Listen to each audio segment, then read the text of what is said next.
حضور اکرم صلی اللہ علیہ وسلم اور رکانہ پہلوان۔ بسم اللہ الرحمن الرحیم۔ السلام علیکم۔ یقیناً تمام تعریفیں اللہ کے لیے ہیں، ہم اس کی تعریف بیان کرتے ہیں، اسی سے مدد کے طلبگار ہیں۔ میں گواہی دیتا ہوں اللہ کے سوا کوئی معبود برحق نہیں۔ ناظرین، رسول اللہ صلی اللہ علیہ وسلم کی رحم دلی، نرمی اور شفقت کے بے پناہ واقعات آپ نے سنے ہوں گے، لیکن یہ بھی جان لیجئے کہ اللہ کے محبوب نبی صلی اللہ علیہ وسلم کی شجاعت و بہادری کا چرچا بھی عام تھا۔ آج کی اس ویڈیو میں ہم آپ کو پیارے آقا صلی اللہ علیہ وسلم کی رکانہ پہلوان اور اس کے بیٹے یزید بن رکانہ سے کشتی کا مقابلہ اور رکانہ پہلوان کے قبول اسلام کے متعلق بتائیں گے۔ آپ کو بتائیں گے کہ رکانہ پہلوان کا حضور اقدس صلی اللہ علیہ وسلم سے کیا رشتہ تھا۔ اس کے علاوہ ہم آپ کو پیارے آقا صلی اللہ علیہ وسلم کی شجاعت و بہادری کے واقعات سنائیں گے کہ کس طرح آپ نے ہر محاذ پر اپنی بہادری کا مظاہرہ کیا۔ ویڈیو بہت ہی معلوماتی اور ایمان افروز ہونے والی ہے، آپ نے ویڈیو کو سکپ نہیں کرنا اور آخر تک ہمارے ساتھ رہنا ہے۔ اور اگر آپ ہمارے چینل پر نئے ہیں تو سب سے پہلے ہمارے چینل کو سبسکرائب کر لیں۔ ناظرین، آپ صلی اللہ علیہ وسلم کو کشتی کا کھیل بے حد پسند تھا اور اکثر بچوں میں کشتی کے مقابلے بھی کروایا کرتے تھے۔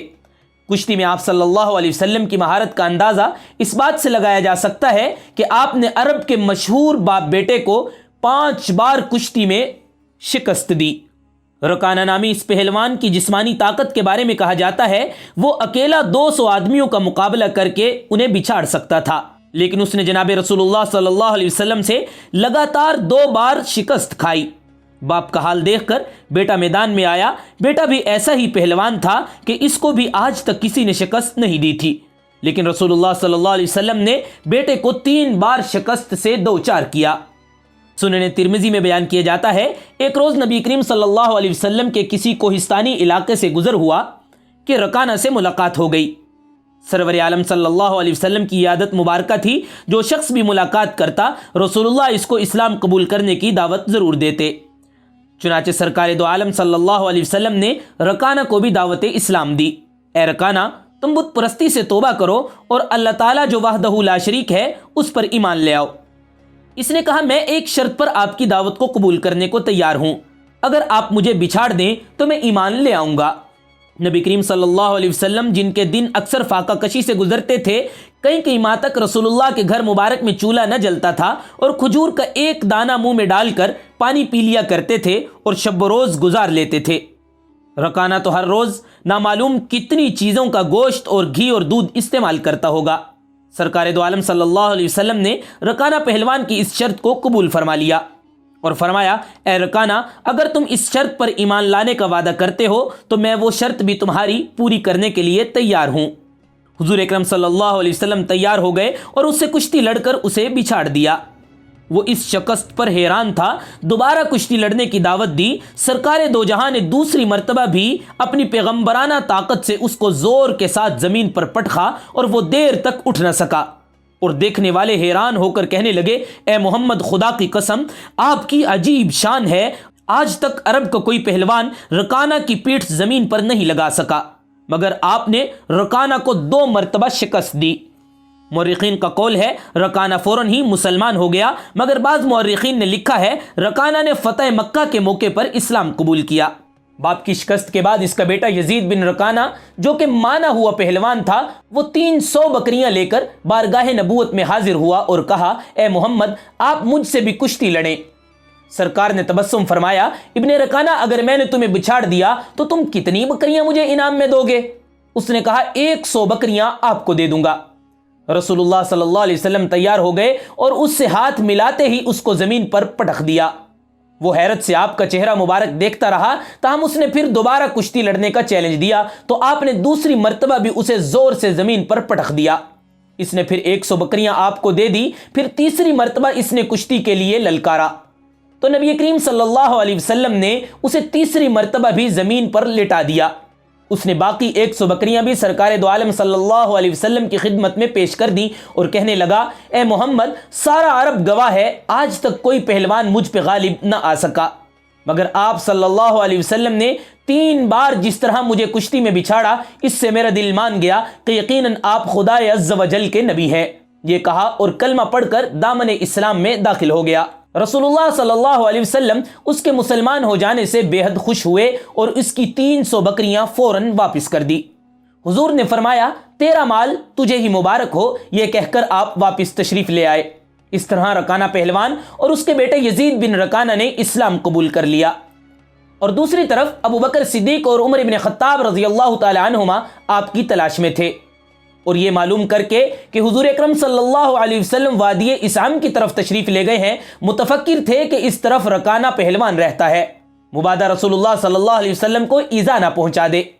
حضور کو واپس تشریف لاتے دیکھ کر دونوں حضور کی خدمت میں حاضر ہوئے اور عرض کیا یا رسول اللہ ادھر اکیلے تشریف نہ لے جایا کریں، جبکہ اس طرف رکانہ پہلوان جو بڑا زوردار اور دشمن اسلام ہے وہ رہتا ہے۔ رسول اللہ صلی اللہ علیہ وسلم سن کر مسکرائے اور فرمایا جب میرا اللہ ہر وقت میرے ساتھ ہے پھر کسی رکانہ کی کیا پرواہ، اور اس رکانہ پہلوان کا قصہ سنایا۔ چنانچہ رسول اللہ صلی اللہ علیہ وسلم نے سارا قصہ ان دو حضرات کو سنا دیا۔ صدیق اکبر اور فاروق اعظم سن کر خوش ہونے لگے اور عرض کیا حضور وہ تو ایسا پہلوان تھا کہ آج تک اسے کسی نے شکست نہیں دی تھی، اسے گرانا اللہ کے رسول کا ہی کام تھا۔ ناظرین، یہاں آپ کو رسول اللہ صلی اللہ علیہ وسلم کی رکانہ پہلوان سے رشتہ داری بھی بتاتے چلیں۔ کچھ لوگ آپ کو حضور اکرم صلی اللہ علیہ وسلم کے چچا بھی سمجھتے ہیں۔ دراصل رسول اللہ صلی اللہ علیہ وسلم کے جد امجد عبد مناف کے 6 بیٹے تھے۔ سب سے بڑے بیٹے مطلب تھے اور دوسرے بیٹے ہاشم تھے۔ حضرت رکانہ رضی اللہ تعالی عنہ کا نسب عبد مناف کے بڑے بیٹے مطلب سے ہی ہے۔ سلسلہ نسب یوں ہے، مطلب کے بیٹے ہاشم، ہاشم کے بیٹے عبد یزید، اور عبد یزید کے بیٹے حضرت رکانہ رضی اللہ تعالی عنہ، جبکہ رسول اللہ صلی اللہ علیہ وسلم کا نسب عبد مناف کے دوسرے بیٹے ہاشم کے سلسلہ نسب سے ہے، جو کہ یوں ہے عبد مناف کے بیٹے ہاشم، ہاشم کے بیٹے عبد المطلب، اور عبد المطلب کے بیٹے عبداللہ، اور عبداللہ کے بیٹے محمد رسول اللہ صلی اللہ علیہ وسلم۔ اس لیے حضرت رکانہ رضی اللہ تعالی عنہ کے حقیقی چچا نہیں تھے، بلکہ جد امجد عبد مناف ایک ہونے کی وجہ سے محض رشتہ داری تھی۔ اس کے علاوہ حضرت رکانہ کی آپ صلی اللہ علیہ وسلم سے ایک اور رشتہ داری بھی تھی، وہ یہ ہے کہ حضرت رکانہ کی دادی الشفا ہاشم بن عبد مناف کی بیٹی تھی۔ رکانہ نے مدینہ منورہ میں اپنی بیوی سہمہ بنت عمیر کے ساتھ زندگی گزاری۔ حضرت رکانہ کی دادی الشفا ہاشم بن عبد مناف کی بیٹی تھی۔ ناظرین، اسی طرح عبد الاسود دجمی بھی بہت بڑا طاقتور پہلوان تھا۔ اس کے بارے میں آتا ہے کہ وہ اتنا طاقتور تھا کہ وہ ایک چمڑے پر بیٹھ جاتا تو 10 پہلوان اس چمڑے کو کھینچ نہ سکتے تھے کہ وہ چمڑا اس کے نیچے سے نکل جائے۔ وہ چمڑا پھٹ کر ٹکڑے ٹکڑے تو ہو جاتا، لیکن اس پہلوان کے نیچے سے نکل نہیں سکتا تھا۔ ایک بار اس نے بارگاہ اقدس میں آ کر یہ چیلنج دیا کہ اگر حضور اکرم صلی اللہ علیہ وسلم مجھے کشتی میں بچھاڑ دیں تو میں مسلمان ہو جاؤں گا۔ رسول اللہ صلی اللہ علیہ وسلم اس سے کشتی لڑنے کے لیے کھڑے ہو گئے اور اس کا ہاتھ پکڑتے ہی اس کو زمین پر بچھاڑ دیا۔ وہ آپ صلی اللہ علیہ وسلم کی اس طاقت نبوت سے حیران ہو کر فوراً ہی مسلمان ہو گیا۔ اللہ پاک نے اپنے محبوب علیہ الصلاۃ والسلام کو کیسی جسمانی قوت عطا فرمائی تھی۔ یاد رکھیے، شہنشاہ مدینہ سرور کائنات صلی اللہ علیہ وسلم نے کبھی بھی پیٹ بھر کر کھانا تناول نہیں فرمایا تھا، اور نہ ہی آپ تنسازی اور پہلوانی کی طرف متوجہ ہوئے تھے۔ اس کے باوجود اس قدر طاقت و توانائی کا آپ سے ظاہر ہونا یہ آپ صلی اللہ علیہ وسلم کا معجزہ ہی ہے۔ دوسرا یہ بھی معلوم ہوا کہ لوگ کلمہ پڑھ کر ایمان لے آئیں۔ آپ صلی اللہ علیہ وسلم کی یہ تمنا ہمیشہ رہتی تھی۔ یہی وجہ ہے کہ ابو الاسود کے چیلنج پر اس کے مقابلے کے لیے فوراً تیار ہو گئے، اور جب اسے بچھاڑ دیا تو وہ فوراً اسلام قبول کرنے والا بن گیا۔ ناظرین، حضور اکرم صلی اللہ علیہ وسلم کی بے مثال شجاعت کا یہ عالم تھا کہ حضرت علی المرتضیٰ جیسے بہادر سپاہی کا یہ قول ہے کہ جب لڑائی خوب گرم ہو جاتی اور جنگ کی شدت دیکھ کر بڑے بڑے بہادروں کی آنکھیں پتھرا کر چٹک جاتی، اس وقت میں ہم لوگ رسول اللہ صلی اللہ علیہ وسلم کے پہلو میں کھڑے ہو کر اپنا بچاؤ کیا کرتے تھے، اور رسول اللہ صلی اللہ علیہ وسلم سب سے زیادہ آگے بڑھ کر دشمن کے بالکل قریب پہنچ کر جنگ فرماتے تھے، اور ہم میں سب سے زیادہ بہادر شخص وہ شمار کیا جاتا تھا جو جنگ میں رسول اللہ صلی اللہ علیہ وسلم کے قریب رہ کر دشمنوں سے لڑائی کرتا تھا۔ حضرت عبداللہ بن عمر رضی اللہ تعالی عنہ فرمایا کرتے تھے کہ رسول اللہ صلی اللہ علیہ وسلم سے زیادہ بہادر اور طاقتور، سخی اور پسندیدہ میری آنکھوں نے کبھی کسی کو نہیں دیکھا۔ حضرت برہ بن عازب اور دوسرے صحابہ رضوان اللہ علیہم اجمعین نے بیان فرمایا ہے کہ جنگ حنین میں 12,000 مسلمانوں کا لشکر کفار کے حملوں کی تاب نہ لا کر بھاگ گیا اور کفار کی طرف سے لگاتار تیروں کا مینا برس رہا تھا۔ اس وقت میں بھی رسول اللہ صلی اللہ علیہ وسلم ایک قدم بھی پیچھے نہیں ہٹے، بلکہ ایک سفید خچر پر سوار تھے اور حضرت ابو سفیان بن حارث رضی اللہ تعالی عنہ آپ کے خچر کی لگام پکڑے ہوئے تھے، اور آپ صلی اللہ علیہ وسلم اکیلے دشمن کے دل بادل لشکروں کے ہجوم کی طرف بڑھتے چلے جا رہے تھے اور یہ اشعار پڑھ رہے تھے: انا ابن عبد المطلب انا النبی لا کذب، یعنی میں جھوٹا نبی نہیں ہوں، میں عبد المطلب کا بیٹا ہوں۔ حضور اقدس صلی اللہ علیہ وسلم کی جسمانی طاقت بھی حد اعجاز کو پہنچی ہوئی تھی، اور آپ صلی اللہ علیہ وسلم اس معجزانہ طاقت و قوت سے ایسے محیر العقول کارنامے اور کمالات کا مظاہرہ فرماتے کہ عقل انسانی اس کے تصور سے حیران رہ جاتی۔ غزوہ احزاب کے موقع پر صحابہ اکرام رضوان اللہ علیہم اجمعین خندق کھود رہے تھے، ایک ایسی چٹان ظاہر ہو گئی جو کسی طرح بھی ٹوٹنے نہ آتی تھی۔ جب آپ صلی اللہ علیہ وسلم نے اپنی طاقت نبوت سے اس پر پھاوڑا چلایا تو وہ ریت کے ذروں کی طرح بکھر گئی۔ ناظرین، یہاں آپ کو رسول اللہ صلی اللہ علیہ وسلم کی شجاعت و بہادری کے کچھ مزید واقعات سناتے چلیں۔ سیدنا انس بن مالک فرماتے ہیں، اللہ کے رسول لوگوں میں سب سے بہترین تھے، لوگوں میں سب سے زیادہ سخی تھے اور لوگوں میں سب سے زیادہ بہادر تھے۔ ایک مرتبہ رات کے وقت مدینہ شریف میں لوگ سوئے ہوئے تھے کہ انہوں نے کچھ آواز سنی۔ لوگ گھبرا کر اٹھے، خطرہ تھا کہ کہیں مدینہ پر شب خون نہ پڑ جائے، دشمن حملہ نہ کر دے۔ لوگ باہر کی طرف جا رہے تھے تاکہ اس آواز کے آنے کی جگہ کو معلوم کر سکیں کہ کہیں دشمن مدینہ پر حملہ کرنے تو نہیں لگا۔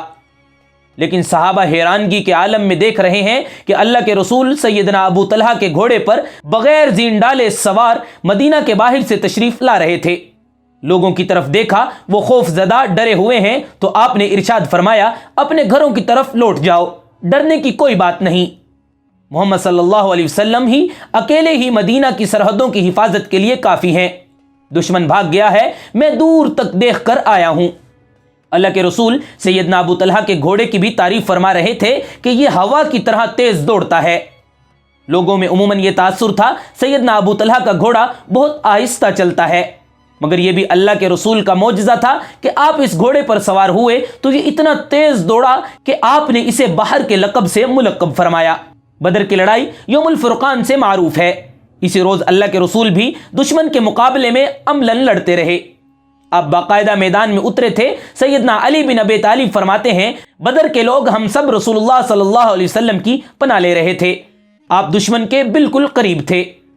صحابہ کہتے ہیں، جب لڑائی کے شعلے بھڑک اٹھتے، اللہ کے رسول لوگوں میں سب سے زیادہ لڑنے والے ہوتے۔ یوں تو مکہ میں اللہ کے رسول کی بہت سارے دشمن تھے، مگر ان میں ابی بن خلف بدترین دشمن تھا۔ وہ بدبخت تھا جس نے مکہ میں قسم کھائی تھی کہ وہ اللہ کے رسول کو معاذ اللہ قتل کرے گا۔ جب اللہ کے رسول کو ابی بن خلف کی یہ قسم پہنچی تو آپ نے ارشاد فرمایا، بلکہ انشاءاللہ میں ہی اسے قتل کروں گا۔ غزوہ احد کے اختتام پر جب اللہ کے رسول احد پہاڑ کے دامن میں قدر محفوظ مقام پر منتقل ہو گئے تو ابی بن خلف گھوڑا دوڑاتا ہوا آپ کی طرف آتا ہے۔ صحابہ نے اسے دیکھا تو اسے روکنے کے لیے آگے بڑھے۔ اس بدقسمت کی موت اللہ کے رسول کے ہاتھوں آئی ہوئی تھی۔ یہ بڑا متکبر اور خبیث انسان تھا۔ یہ مکہ کے ایک بڑے رئیس امیہ بن خلف کا بھائی تھا جو سیدنا بلال کا آقا تھا اور غزوہ بدر میں واصل جہنم ہوا تھا۔ یہ کہہ رہا تھا، محمد کہاں ہیں؟ اگر وہ بچ گئے تو میں نہیں بچوں گا۔ ابی بن خلف جب اللہ کے رسول کے قریب پہنچا تو صحابہ اکرام درمیان میں حائل ہو گئے۔ آپ نے ارشاد فرمایا، اسے چھوڑ دو، اس کا راستہ نہ روکو، اسے میرے قریب آنے دو۔ ابی نے اس زور سے اپنے جسم کو لوہے کے لباس سے چھپایا ہوا تھا۔ یہ زرہیں پہنے ہوئے تھا، صرف حلق کے قریب تھوڑی سی جگہ ننگی تھی۔ جیسے ہی اللہ کے یہ دشمن رسول اللہ کے قریب ہوتا ہے، آپ نے اپنے ایک صحابی سیدنا حارث سے ان کا چھوٹا نیزہ لے لیا۔ عربی زبان میں اس نیزے کو حربہ کہتے ہیں۔ آپ نے اپنے مبارک ہاتھوں سے حربہ لیا اور ابی بن خلف کی گردن کا نشانہ لے کر اس کی طرف پھینک دیا۔ ابی کو بڑی ہی معمولی سی خراش آئی، مگر یہ اللہ کے رسول کا نشانہ تھا۔ نشانہ اپنی جگہ پر بالکل صحیح لگا۔ ابی کو اس شدت کی تکلیف ہوئی کہ وہ 2-3 مرتبہ اپنے گھوڑے سے لڑکھڑاتا ہوا نیچے گرا۔ وہ بیل کی طرح ڈکارنے لگا اور آوازیں نکالنے لگا۔ بڑی تیزی سے اپنی جان بچا کر واپس بھاگا۔ اپنے لشکر میں پہنچا تو اس کی حالت قابل رحم تھی۔ یہ چیخ اور چلا رہا تھا۔ اس کے ساتھیوں نے دیکھا اس کی گردن پر تو معمولی سی خراش آئی ہے۔ کہنے لگے بہادر بنو، یہ تو بڑا معمولی سا زخم ہے، تم اتنا چیخ چلا کیوں رہے ہو؟ لوگوں نے اسے تسلی دینے کی کوشش کی اور کہنے لگے واللہ تم ایسے ہی دل چھوٹا کر رہے ہو، ورنہ تمہیں کوئی خاص چوٹ نہیں آئی۔ ابی بن خلف اپنے ساتھیوں سے ناراض ہو رہا تھا، کہنے لگا تمہیں کیا معلوم مجھے کتنی تکلیف ہو رہی ہے۔ بالآخر اس کے منہ سے درست اور صحیح بات نکل پڑی۔ بڑے غصے سے کہنے لگا محمد نے مکہ میں مجھ سے کہا تھا وہ مجھے قتل کریں گے، اس لیے اللہ کی قسم اگر وہ مجھ پر تھوک بھی دیتے تو میری جان نکل جاتی۔ غزوہ احد کے اختتام پر ابی دوسرے لشکر کے ساتھ مکہ کی طرف روانہ ہوا۔ اس کے زخم سے خون تو بند تھا مگر اس میں شدید درد تھا۔ جب مکہ کے قریب صرف کے مقام پر پہنچا تو یہ اسی زخم کی وجہ سے واصل جہنم ہو گیا۔ ایک روایت کے مطابق یہ اپنے ہمراہیوں سے کہتا تھا کہ اس ذات کی قسم جس کے ہاتھ میں میری جان ہے، جو تکلیف مجھے ہو رہی ہے اگر وہ ذی الحجاز کے سارے باشندوں کو تقسیم کر دی جائے تو سب مر جائیں۔ اس میں کوئی شبہ نہیں کہ رسول اللہ اعلی اخلاق کے مالک تھے۔ آپ بدترین دشمنوں کے لیے بھی خیر کے خوگر تھے، مگر ابی بن خلف وہ بدترین اور بدخلق دشمن تھا جو آپ کو مکہ میں دیکھتا تو کہتا تھا محمد میرے پاس عود نامی ایک گھوڑا ہے، میں اس کو روزانہ 3 صاع دانے کھلاتا ہوں، اس پر بیٹھ کر تمہیں قتل کروں گا۔ اس کے جواب میں اللہ کے رسول فرماتے انشاءاللہ میں ہی تمہیں قتل کروں گا۔ حدیث پاک میں آتا ہے اس شخص پر اللہ تعالیٰ کا غضب سب سے شدید ہوتا ہے جس کو اللہ کا رسول اپنے ہاتھ سے اللہ کی راہ میں قتل کر دے۔ اللہ کے رسول اپنی امت میں سے کسی کو بدبخت نہیں بنانا چاہتے تھے، اس لیے آپ نے اپنی پوری زندگی میں سوائے ابی بن خلف کے کسی شخص کو قتل نہیں کیا۔ ناظرین، ہم اللہ کے رسول کی بہادری اور شجاعت کی بات کر رہے ہیں۔ بنو حوازن عرب کا مانا ہوا بہادر قبیلہ تھا۔ یہ لوگ تیر اندازی میں ماہر تھے۔ فتح مکہ کے بعد بنو حوازن اور بنو ثقیف مل کر مسلمانوں کے خلاف حنین کی وادی میں اتر آئے تھے۔ حنین کی وادی مکہ سے زیادہ دور نہیں ہے۔ مکہ سے جنوب کی طرف سفر کریں تو جلد ہی آپ حنین کی وادی میں پہنچ جائیں گے۔ سیدنا برا بن عازب رضی اللہ تعالیٰ عنہ سے پوچھا گیا تم حنین کے روز بھاگ گئے تھے؟ آپ نے جواب دیا دراصل دشمن نے اتنی اچھی صف بندی کی ہوئی تھی کہ اس سے پہلے کبھی نہیں کی تھی۔ جب دشمن سے لڑائی شروع ہوئی تو انہوں نے اس زور سے تیر اندازی کی کہ مسلمانوں میں بھگدڑ مچ گئی، اور پھر مسلمانوں کی یہ حالت قرآن کے الفاظ میں ضاقت علیہم الارض بما رحبت بیان ہوئی ہے۔ لیکن اس موقع پر اللہ کے رسول کی بہادری اور جواں مردی کو ملاحظہ کیجئے۔ آپ اپنی جگہ پر استقامت اور استقلال کے پہاڑ بنے کھڑے رہے۔ آپ سفید رنگ کے خچر پر سوار تھے۔ آپ کے چچا زاد بھائی سیدنا ابو سفیان بن حارث بن عبد المطلب بھاگ کر آگے آ کھڑے ہوئے اور خچر کی لگام پکڑ لی۔ ادھر چچا سیدنا عباس بن عبد المطلب نے رکاب تھام لی کہ کہیں خچر تیزی سے آگے نہ بڑھ جائے۔ اسی بگدڑ میں بھی اللہ کے رسول کی سواری کا رخ کفار کی طرف تھا۔ آپ پیچھے ہٹنے کی بجائے آگے کی جانب بڑھ رہے تھے اور یہ اشعار پڑھ رہے تھے انا النبی لا کذب انا ابن عبد المطلب، یعنی میں جھوٹا نبی نہیں ہوں، میں عبد المطلب کا بیٹا ہوں۔ ناظرین، اللہ کے رسول کے ساتھ اس وقت جو لوگ ثابت قدم رہے ان میں حضرت ابوبکر صدیق، سیدنا فاروق اعظم، سیدنا عباس بن عبد المطلب، سیدنا فضل بن عباس اور سیدنا اسامہ بن زید شامل تھے۔ ایک نہایت بہادر خاتون ام سلیم بھی انہی بہادروں میں سے شامل تھی جو آپ کے ساتھ ثابت قدم رہیں۔ یہی وجہ ہے کہ انہوں نے اللہ کے رسول سے عرض کی تھی کہ انہیں طلقاء کو قتل کرنے دیجئے۔ سیدہ ام سلیم خادم رسول سیدنا انس بن مالک کی والدہ اور سیدنا ابو طلحہ کی زوجہ تھی۔ یہ نہایت بہادر خاتون تھی۔ انہوں نے اپنی کمر میں خنجر باندھ رکھا تھا۔ جب اللہ کے رسول نے خنجر کی طرف اشارہ کر کے پوچھا خالہ اس خنجر کا کیا کرو گی، تو انہوں نے کہا اگر کوئی کافر میرے نزدیک آیا تو اس کا پیٹ پھاڑ دوں گی۔ اللہ کے رسول کی بہادری اور ثابت قدمی سے بھاگنے والوں کے قدم بھی رک گئے۔ آپ اپنی فوج میں شجاعت اور بہادری اور مورال اس طرح بلند کرتے تھے کہ جنگ پورے زور پر رہتی تھی۔ اللہ کے رسول نے نظر اٹھا کر میدان جنگ کی طرف دیکھا تو ارشاد فرمایا اب چولہا گرم ہو چکا ہے۔ آپ مٹی کی ایک مٹھی اٹھا کر دشمن کی طرف پھینکتے ہیں اور زبان اقدس سے یہ نکلا شاہت الوجوہ، یعنی چہرے بگڑ جائیں۔ یہ مٹی اس طرح پھیل گئی کہ دشمن کے ہر شخص کی آنکھ میں پہنچ گئی۔ وہ آنکھیں ملتے رہ گئے اور فرار ہونے پر مجبور ہو گئے۔ اس سے قبل اللہ کے رسول نے اپنے چچا سردار عباس بن عبد المطلب سے فرمایا تھا بیت رضوان والوں کو آواز دو، انصار کو آواز دو۔ سیدنا عباس کی آواز اتنی بلند تھی کہ پوری وادی میں سنائی دیتی تھی۔ انہوں نے بلند آواز سے پکارا، یا معشر الانصار، یا معشر اصحاب السمر، اے جماعت انصار، اے بیت رضوان میں شامل ہونے والو، ادھر آؤ، اللہ کے رسول اس طرف ہیں۔ مجاہدین یعنی اللہ کے رسول سچے محبان کے کانوں میں جب یہ آواز پہنچی تو وہ فوراً بھاگ کر آپ کے گرد جمع ہو گئے۔ ناظرین، کیا آپ جانتے ہیں کہ ان کے پلٹ کر آنے کا انداز کیسا تھا؟ سیرت نگاروں کے مطابق ان کا انداز بالکل ایسا تھا جیسے گائے اپنے بچوں کی طرف آتی ہے۔ تھوڑی دیر میں جنگ کا پانسا پلٹ گیا اور اللہ کے رسول کی غیر معمولی شجاعت، بہادری اور ثابت قدمی سے مسلمان یہ میدان جیت گئے۔ ناظرین، نبی کریم صلی اللہ علیہ وسلم کی شجاعت و بہادری اور دلیری کے متعدد ایسے واقعات ہیں جن سے پتہ چلتا ہے کہ آپ نہایت ہی بہادر، شجاع اور دلیر انسان تھے۔ مشرکین سر پر کھڑے ہیں، آپ صلی اللہ علیہ وسلم غار میں آرام و سکون سے موجود ہیں۔ رات میں کوئی ڈراؤنی آواز آتی ہے تو آپ صلی اللہ علیہ وسلم تنہا اس کا پیچھا کرنے چل دیتے ہیں۔ جب جنگ کے شعلے بھڑکتے ہیں تو آپ صلی اللہ علیہ وسلم پہلی صف میں دشمنوں سے مقابلے کے لیے حاضر ہوتے ہیں۔ آپ انا النبی لا کذب، انا ابن عبد المطلب کے اشعار پڑھتے ہیں اور دشمن کو یہ باور کروا دیتے ہیں کہ میں عبد المطلب کا بیٹا ہوں، میں میدان جنگ چھوڑ کر بھاگنے والا ہرگز نہیں ہوں۔ اور اسی طرح جب رسول اللہ صلی اللہ علیہ وسلم حضرت ابوبکر صدیق کے ساتھ مکہ مکرمہ سے ہجرت کر کے مدینہ کے لیے راستے پر روانہ تھے تو مشرکین مکہ نے آپ صلی اللہ علیہ وسلم کی گرفتاری پر 100 اونٹوں کا انعام مقرر کیا۔ اس انعام کی حرص و طمع میں بہت سے مشرکین آپ کی تلاش میں نکل کھڑے ہوئے اور ہر ممکنہ سمت میں تلاش شروع کر دی۔ وہ لوگ غار ثور تک پہنچ گئے جہاں آپ صلی اللہ علیہ وسلم اور ابوبکر پناہ لیے ہوئے تھے۔ ان مشرکین کے قدم ابوبکر صدیق کو دکھائی دے رہے تھے۔ صدیق اکبر رسول اللہ صلی اللہ علیہ وسلم سے مخاطب ہو کر فرمانے لگے، اگر ان مشرکین میں سے کوئی اپنے پاؤں کے نیچے دیکھے تو وہ ہمیں دیکھ لے گا۔ حضرت ابوبکر کے خدشے کو سنتے ہی رسول اللہ نے شجاعت اور بہادری کا اظہار کچھ اس طرح کیا، اے ابوبکر، ان دونوں کے بارے میں آپ کا کیا خیال ہے جن کے ساتھ تیسرا اللہ ہو؟ سوالیہ انداز میں آپ صلی اللہ علیہ وسلم کا یہ تشفی بخش جواب صدیق اکبر کے خوف و ہراس کو ختم کرنے اور تسلی دینے کے لیے کافی تھا۔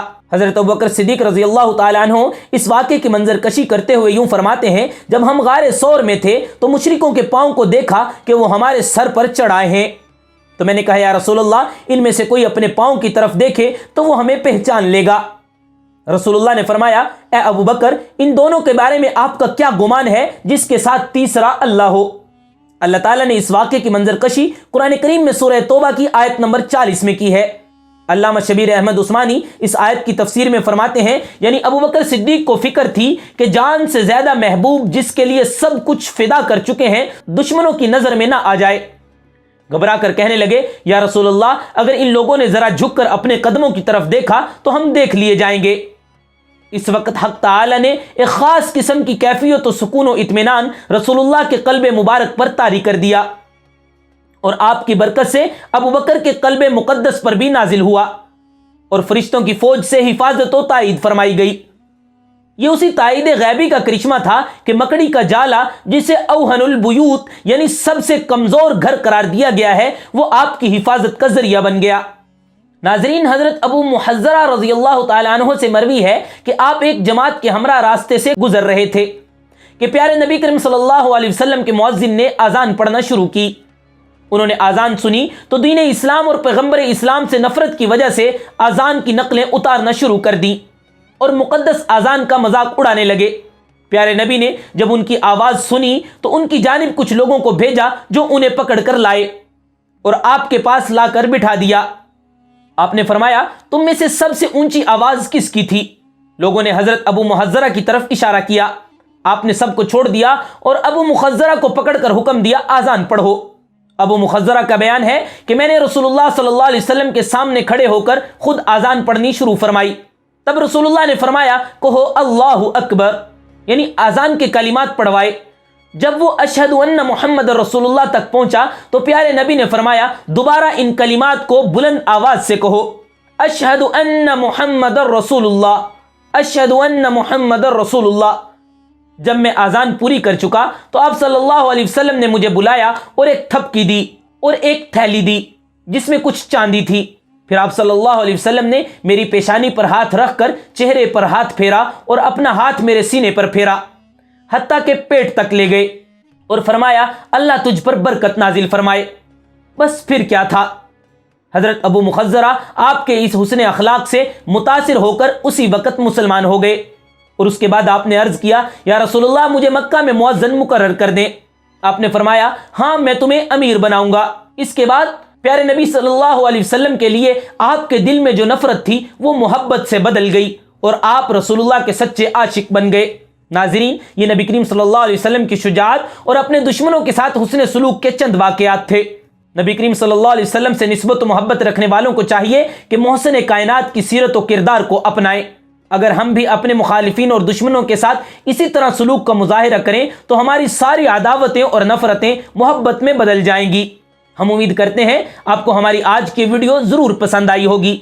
اگر آپ کو ہماری آج کی ویڈیو پسند آئی ہے تو آپ سے گزارش ہے کہ آپ ہمارے چینل کو ضرور سبسکرائب کر لیں اور ساتھ ہی ساتھ لگے ہاتھوں بیل آئیکن کو بھی پریس کر دیں تاکہ ہمارے ہر نئی آنے والی ویڈیو آپ تک بر وقت پہنچتی رہے۔ تب تک کے لیے اللہ حافظ۔